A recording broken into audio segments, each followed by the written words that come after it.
little pin in the shifter right here behind this hose clamp that holds the shifter up and down, you know, old ball joint that holds it around. It would pop out and go partway out and then drop down on one side because it's, you know, bridged between the two sides here.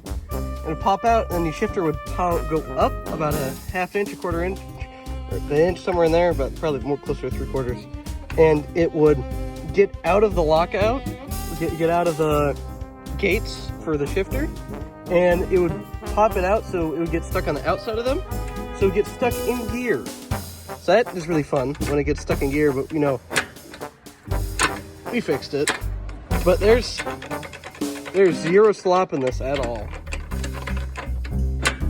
That's when it's in gear.